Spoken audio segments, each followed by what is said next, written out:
Hello, and welcome to the Santaland podcast. I created it just for you. I'm your host, Tony Felice, and each episode I'll read to you for 10 minutes, and then we'll talk about what we just heard. Like the cricket in my story, I'll guide you through a grown-up fairy tale, one that explores ideas of existence, identity, and the soul's journey through trauma, and the transformative power of love. By the end, you'll have heard my whole story, a sneak peek into the creative process of bringing a book to life. Maybe we'll read other books together.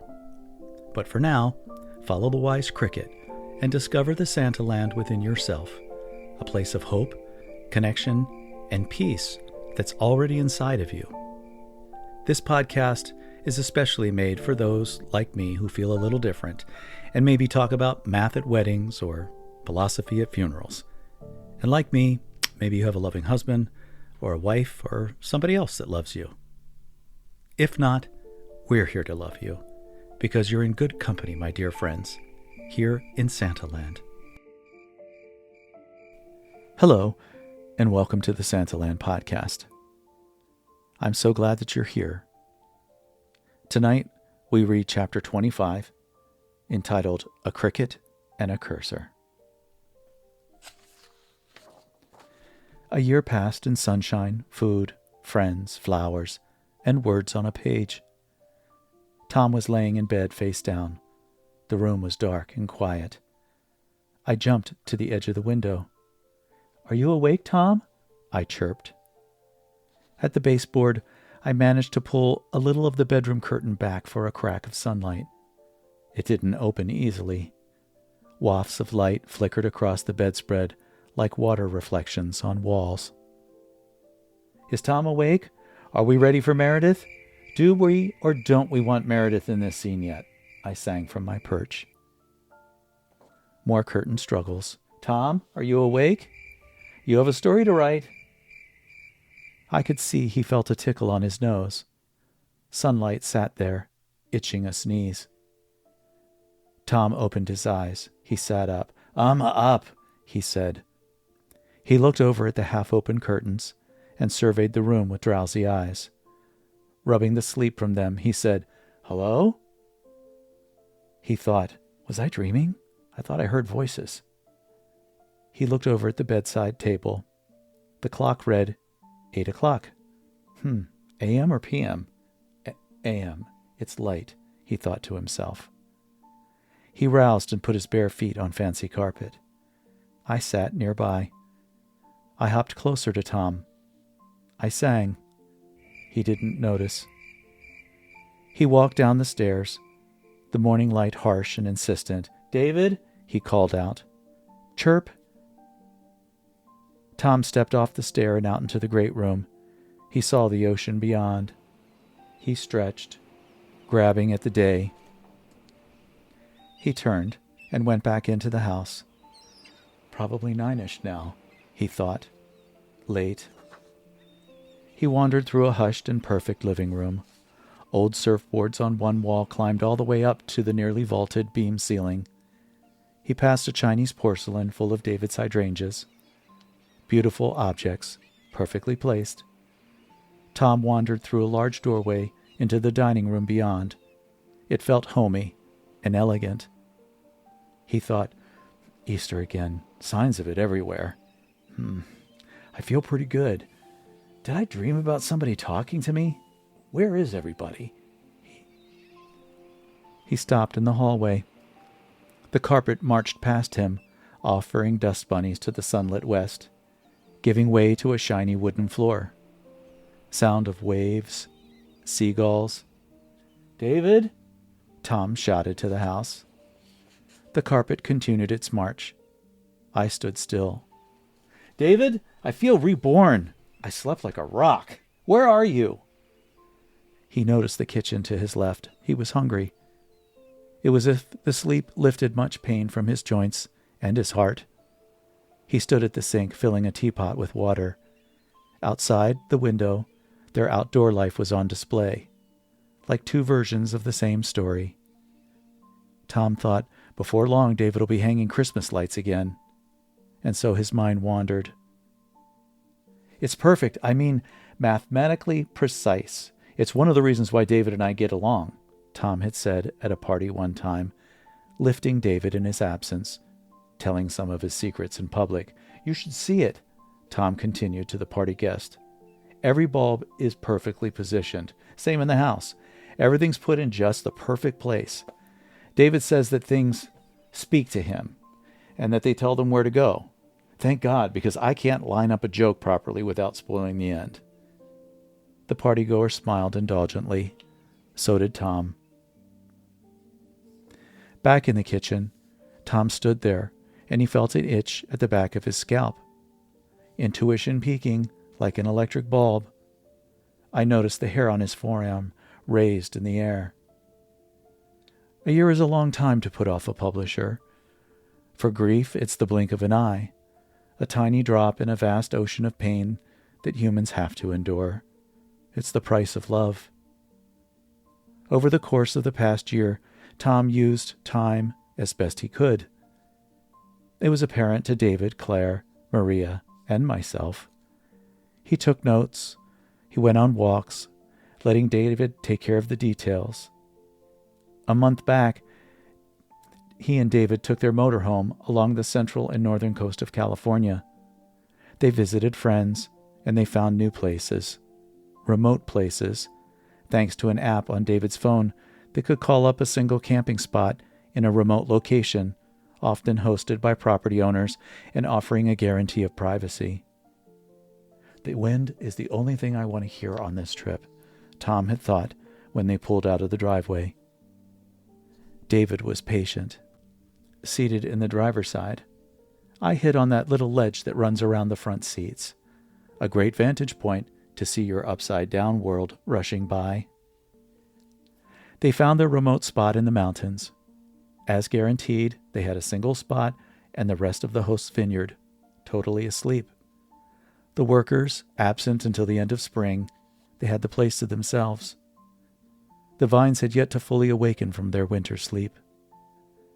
David had taken Brahms for a hike, and Tom remained. He tried to write, but mostly found himself dealing with the intrusive thoughts about loss. Not just the loss of Wendy, but the loss of his childhood, and the loss of the opportunity to resolve things with her, to thank her, and to ask her some pointed questions before she died. Dear beloved, when a person is unable to connect to someone they love before they die, it brings upon them the chance to exist in two simultaneous worlds. One in which they're grieving and feeling all of the depth of that emotion, and the other in which they observe themselves during the grieving process. Few people can step outside themselves and consider themselves from afar. As someone who, in childhood, felt like an alien, Tom was used to existing in two worlds.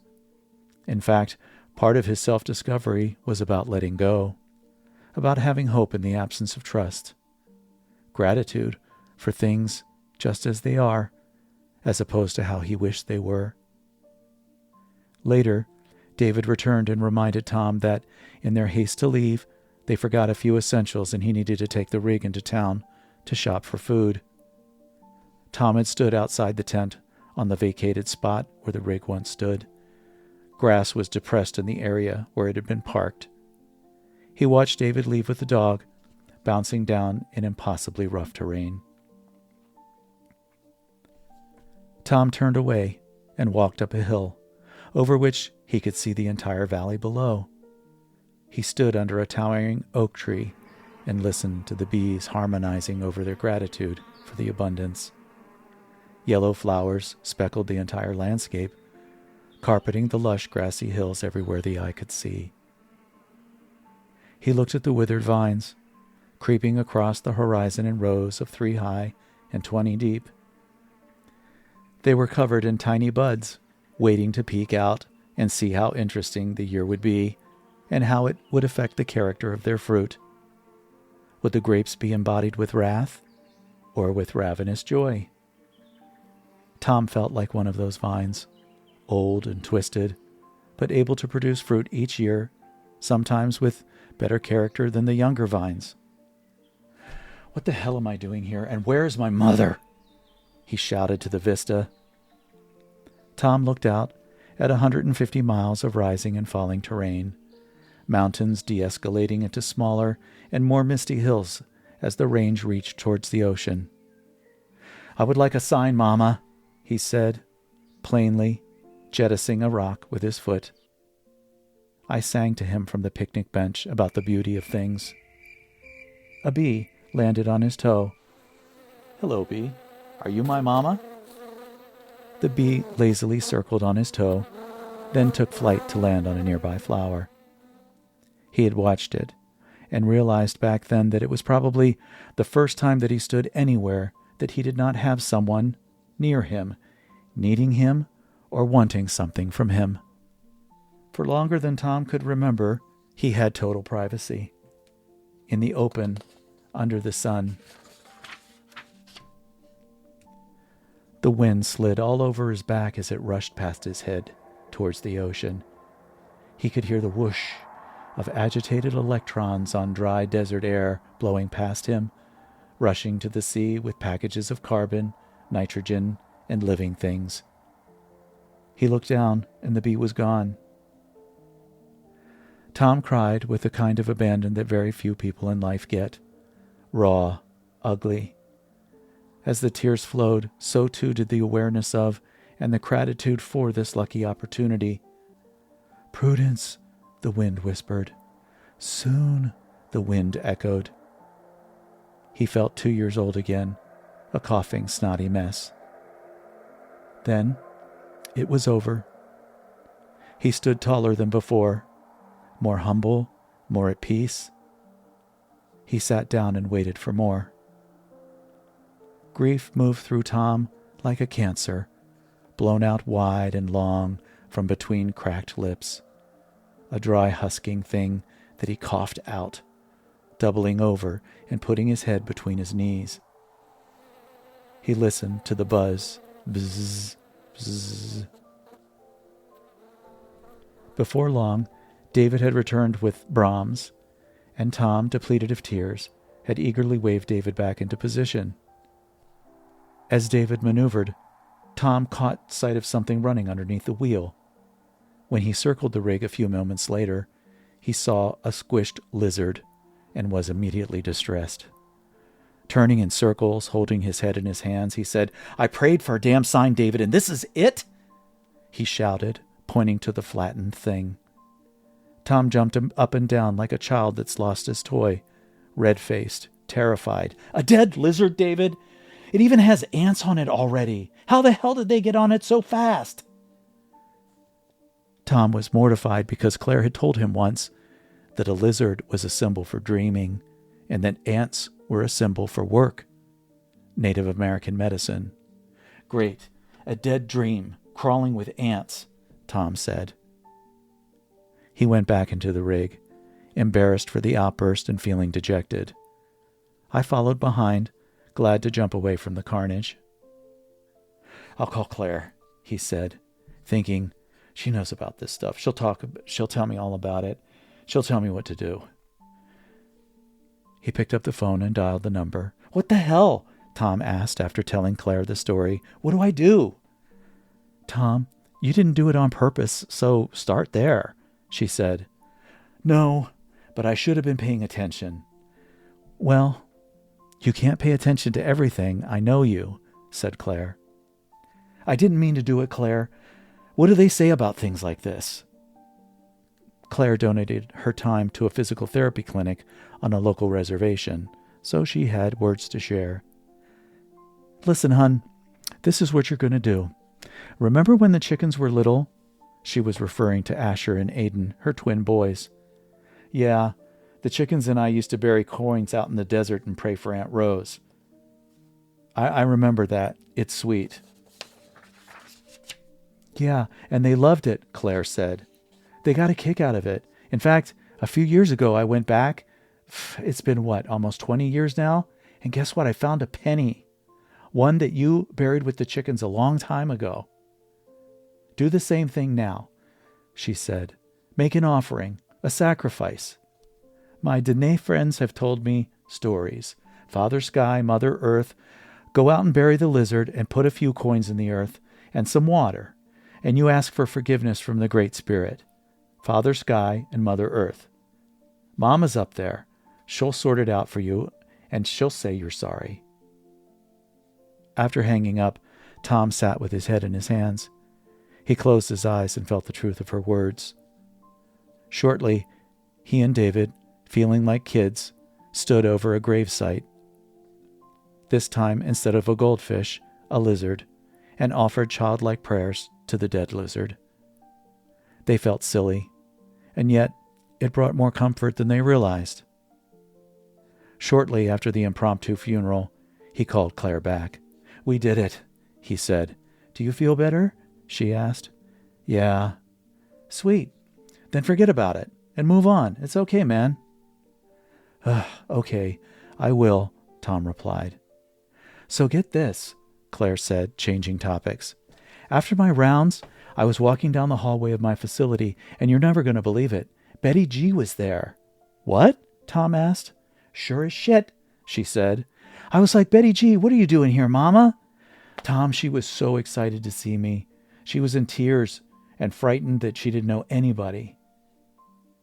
Claire and Tom had met the woman named Betty G a few days after Wendy had passed.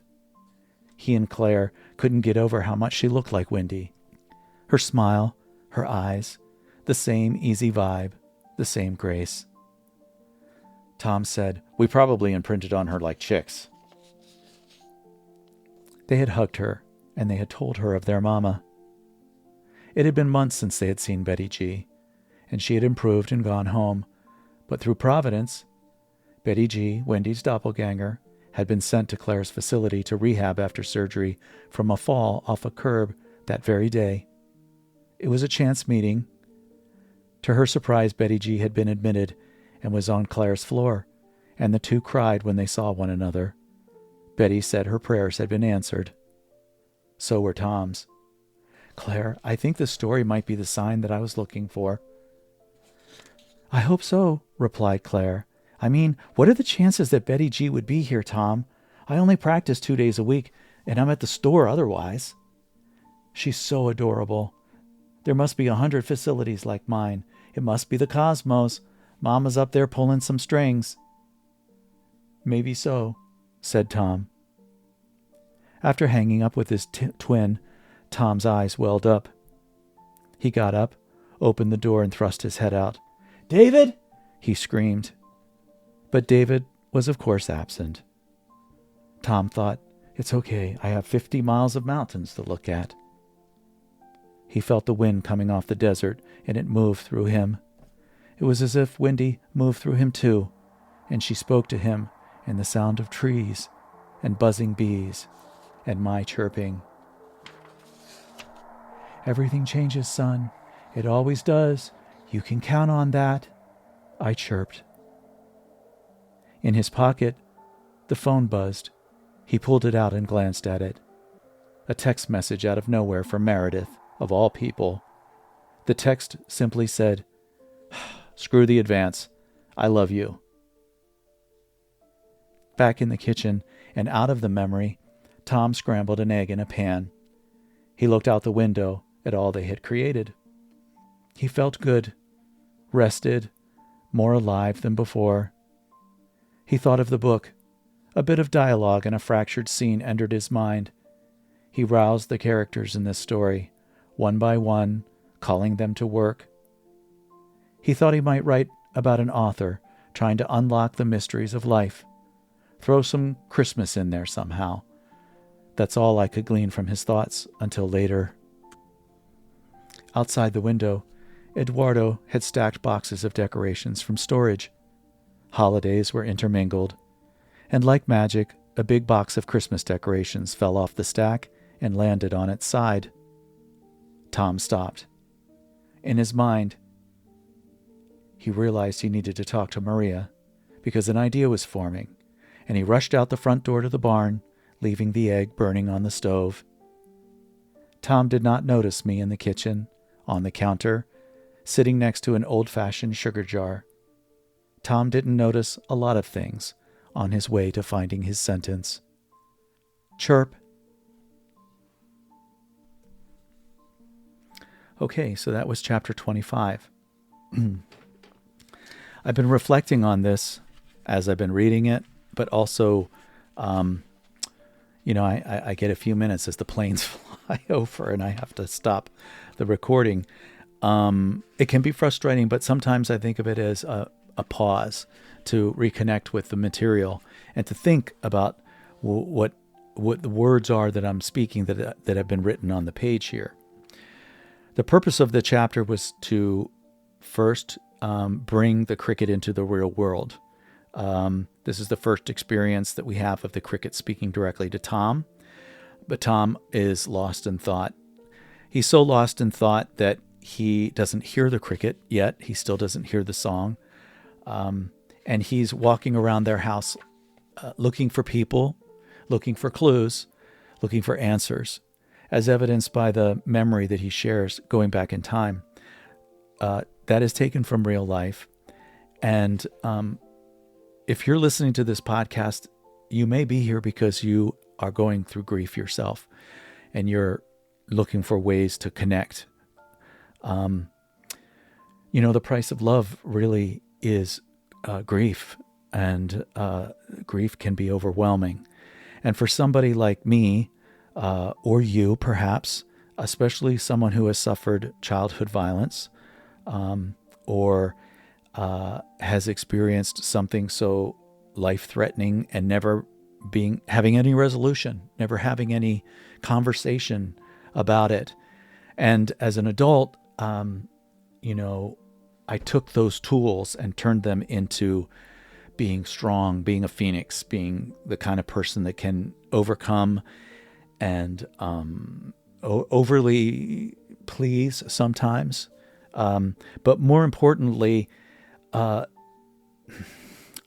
feeling of being untethered from the truth, untethered from reality, untethered from an answer. And what this character is discovering is that those answers come from within. They don't come from without. There's no blind kid or pony or wave or piece of trash on the beach or person or anything. Perhaps maybe the poetry of the cricket will be the only thing that gets Tom out of the space that he's in. And so that grieving process is big. It's not just grieving the person, but grieving the relationship, grieving the problem, grieving the loss of innocence, grieving childhood, like a lot of complicated things that go into that. And the point of this is that perception is so important in terms of our awareness of our reality. Perception is the instant of existence. And we use words, and we use sound, and we use symbols to convey the truth of things around us, right? We say, this is a square, right? We speak the words into existence, but the word square has an origin, the root of square. I don't know what that is, Latin or Greek or whatever. But the point is that all of our language comes from this root source that means something very poetic, right? And I think we've lost that over the years. We've lost touch with words and the power of the words and the power of words over our mind and the gravity within us. So those are sort of my thoughts there. I wrote this to not only reflect the grieving process, but to show that even in Tom's grief, he cares about other things. He cares about a lizard. And he understands that there's symbology there, right? It's not an accident. Was it a warning? Was it an complete accident? Were they not responsible at all? We don't know those answers. Neither does the character. But we want to know those answers every day. We wake up. And when we wake up, our eyes pop open, you perceive your room around you, the person you're sleeping next to, the dog, the surroundings, whatever. But you're perceiving your reality, and next you're using vision to call into this reality the things in your field of vision that describe your reality. The process of that is so sacred and so holy almost, right? Because that's the next thing that comes is curiosity, hopefully. And the birthplace of curiosity has to be someplace really special. So those are the thoughts here. Those are my thoughts. And while they may seem loosely tied right now, hopefully they'll be tied up in a neat little bow by the end of this story. Thank you for hanging in there. It means a lot to me to share this character story as a reflection of my own. So thank you again for being here. God bless. Until next time.